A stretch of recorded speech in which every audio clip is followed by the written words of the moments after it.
देखिए, जब 12 रुपया में वस्तु का क्रय मूल्य 16 वस्तु के विक्रय मूल्य के बराबर हो तो कितने % का लाभ या हानि होगा। यानी रुपया नहीं, 12 वस्तु का क्रय मूल्य 16 वस्तु के विक्रय मूल्य के बराबर हो तो कितने % का लाभ या हानि होगा। यहाँ देखिए 3 गो टाइप चलता है।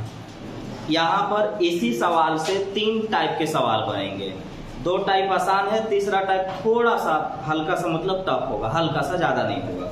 तो यहाँ पर सिंपल सा क्वेश्चन उसने कहा कि जब 12 वस्तु का क्रय मूल्य 16 वस्तु के विक्रय मूल्य के बराबर हो तो कितने % का लाभ या हानि होगा। क्रय मूल्य का मतलब सीपी और विक्रय मूल्य का मतलब एसपी।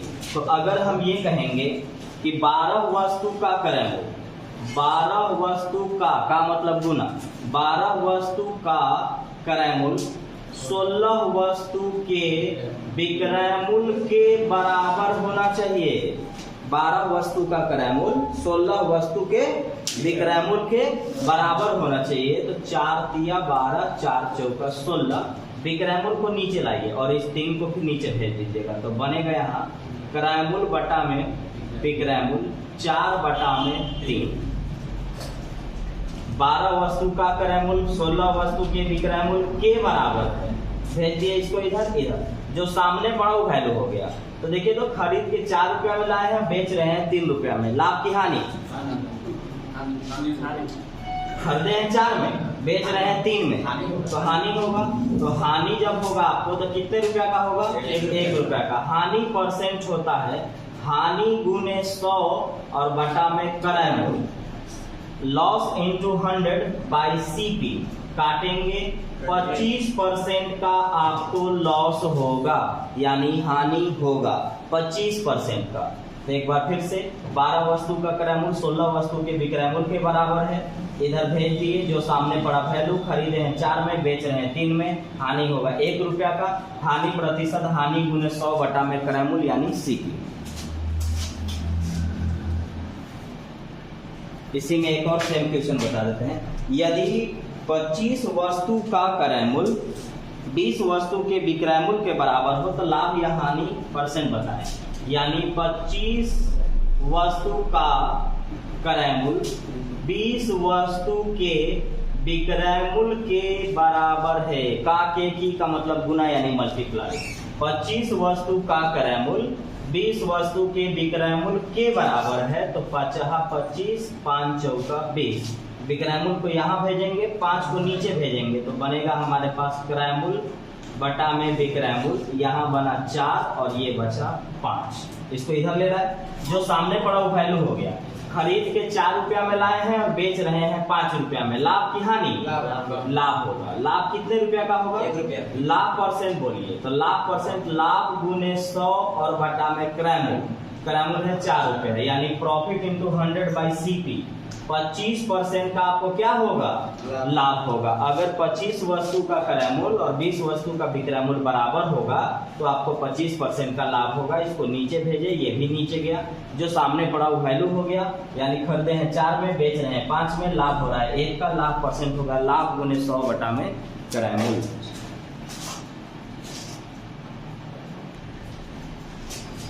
इसमें सवाल कहता है कि एक फल विक्रेता को 150 आम बेचने से 30 आम के विक्रय मूल्य के बराबर लाभ होता है, तो उसे कितने % का लाभ होगा। तो याद ये रखना है, ध्यान रखिएगा, यहाँ से 2 टाइप्स होगा। एक होगा बोलेगा ना कि विक्रय मूल्य के बराबर लाभ होता है या विक्रय मूल्य के बराबर हानि होता है। तो जब वो विक्रय मूल्य के मामला में बोलेगा, विक्रय मूल्य के मामला में, तो लाभ में घटाइएगा और हानि में जोड़िएगा, तब क्रय मूल्य आएगा। ध्यान से, विक्रय मूल्य के बराबर जब बोल देगा तो लाभ में घटाएंगे और हानि में जोड़ेंगे, तब जाके क्रय मूल्य यानी सीपी आएगा। एक और कंडीशन होता है, और वो बोलता है कि क्रय मूल्य के बराबर लाभ हुआ है या क्रय मूल्य के बराबर हानि हुआ है। तो अगर क्रय मूल्य वर्ड यूज करेगा तो जोड़ेंगे, लाभ में जोड़ देंगे और हानि में घटा देंगे। लाभ में जोड़ देंगे और हानि में घटा देंगे, कब, जब क्रय मूल्य के बराबर वो कहेगा तब। तो इस सवाल में आपको विक्रय मूल्य के बराबर यूज किया है।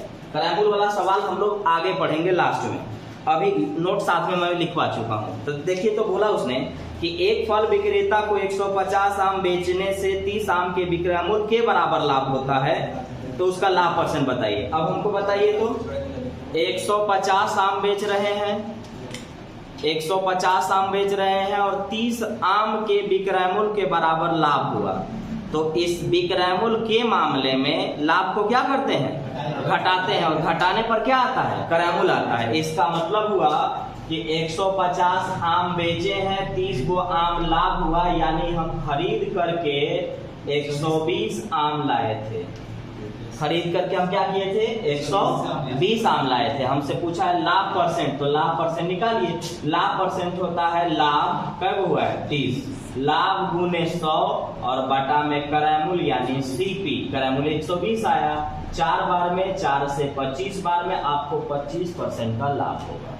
तो ध्यान रखिएगा, जब कभी भी ऐसा सवाल रहे कि एक फल विक्रेता के 150 आम बेचने से 30 आम के विक्रय मूल्य के बराबर लाभ होता है, तो हम एक चीज ध्यान रख चुके हैं कि लाभ के मामले में घटा देते हैं। कब, जब विक्रय मूल्य बोलता है। विक्रय मूल्य के बराबर बोलेगा तो लाभ में घटाएंगे और हानि में जोड़ेंगे, तो सीपी आएगा यानी क्रय मूल्य आएगा। लेकिन अगर यही क्रय मूल्य के मामले में बोलेगा तो हाँ, तो फिर आपको क्या करना होगा कि लाभ में जोड़ना होगा और हानि में घटाना होगा, तब जाकर के आएगा। तो जब आएगा तब देखेंगे। फिलहाल उसने बोला कि विक्रय मूल्य के बराबर बोल रहा है, तो लाभ में हम क्या करते हैं, घटा देते हैं, और घटाने पर क्या आता है, क्रय मूल्य आता है यानी सीपी आता है। तो 150 को बेचे, 30 को के बराबर लाभ हुआ, यानी खरीदारी पड़ल था जितना रुपया में 120 को, वही था मेरा, तो 120 को लेकर के आए थे उस रुपया में और उसको हमने बेचा था, तो लाभ परसेंट होगा लाभ गुने 100 बटा में क्रय मूल्य। आंसर आएगा 25% का लाभ होगा।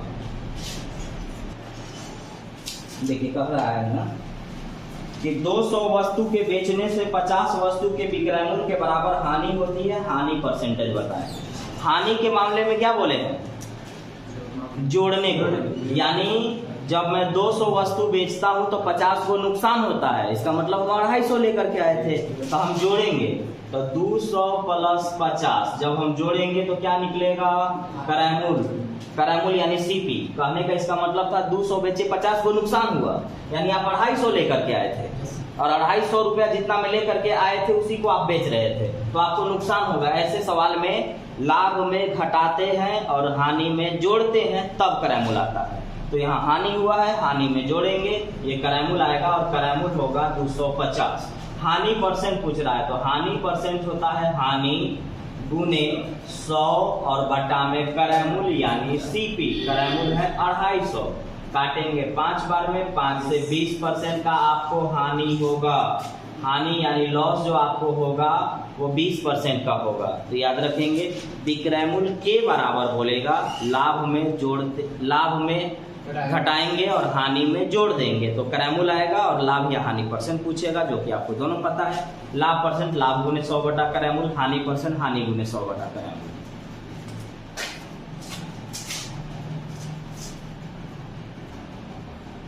जब कभी भी ये कहेगा जी कि 5 रुपए में 6 की दर से खरीदे गए आम को 6 रुपए में 5 की दर से बेच दिया, तो लाभ या हानि प्रतिशत बताइए।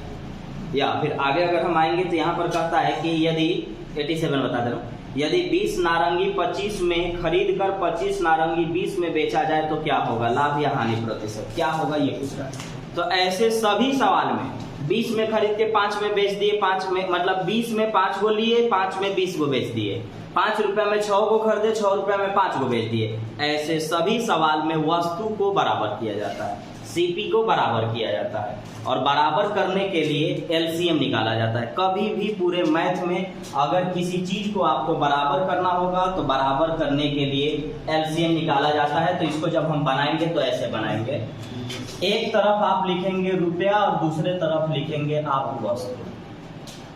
आप खरीद के लाए हैं तो आप क्रय मूल्य लिखेंगे। आपने क्या किया है कि 20 नारंगी 25 रुपया में खरीदा है, यानी 25 रुपया में 20 गो नारंगी आप खरीदे हैं, और फिर 25 नारंगी आप 20 रुपया में बेच दिए, विक्रय मूल्य है। आप 20 रुपया में 25 गो नारंगी बेच दिए। तो ध्यान रखिएगा ऐसे सवाल में हमेशा वस्तु को इक्वल किया जाता है, वस्तु को बराबर किया जाता है। देखिए 25 रुपया में 20 को खरीदे और 20 रुपया में 25 को बेच दिए। वस्तु को बराबर किया जाता है। ये आप उल्टा लिख सकते हैं, मतलब वस्तु इधर लिख सकते हैं, रुपया इधर लिख सकते हैं, कोई दिक्कत नहीं है। तो आपको क्या करना होगा कि इनको बराबर करना होगा। तो 20 और 25 के एलसीएम 100 होता है, ठीक है। 20 और 25 का जब आप एलसीएम निकालेंगे तो 100 आएगा और इसको 100 बनाना है जी। तो इसको 100 बनाना है तो कितना से गुना करें? 5 से इधर गुना किए हैं ना, तो इधर भी 5 से करना होगा, ये नियम है।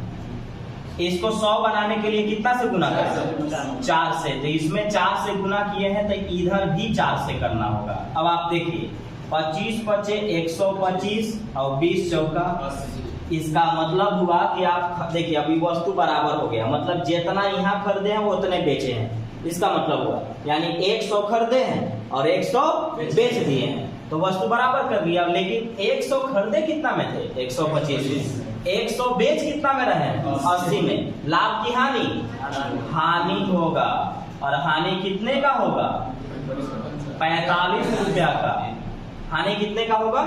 45 का। तो हानि परसेंट निकालिए। तो हानि परसेंट होता है हानि गुने 100 और बटा में क्रय मूल्य यानी सीपी, और क्रय मूल्य है 125। 25 चौका 25 पचे 5 नवा 45, 9 चौका 36% का आपको हानि होगा यानी लॉस होगा।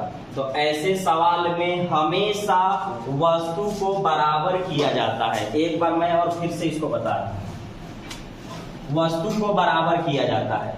आप एक तरफ रुपया और दूसरे तरफ वस्तु लिखेंगे और लिखेंगे कि आप 20 रुपया में 25 को खरीद के लाए हैं और बेचने जब चल रहे हैं तो 25 रुपया में आप 20 को, उल्टा नहीं ना है?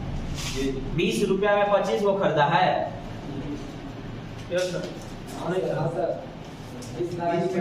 अच्छा ठीक है, 20 नारंगी 25 में खरीदा है, 25 में खरीदा है, यानी 25 रुपया में 20 गो नारंगी खरीदा है और फिर 20 रुपया में 25 गो नारंगी बेच दिया है। आप ऐसे लिख लेंगे और फिर वस्तु को बराबर करेंगे। 20 और 25 का एलसीएम 100। 100 इसको पुराने के लिए 5 से गुना इधर तो 5 से इधर, ये आया 125। 100 पुराने के लिए 4 से गुना तो 4 से गुना इधर भी, ये आया 80। आप खरीद के लाए हैं 125 में, बेच रहे हैं 80 में, आपको हो रहा है हानि, और हानि हो रहा है 45 रुपया का। हानि परसेंट होता है हानि गुने 100 बटा में क्रय मूल्य यानी सीपी 125।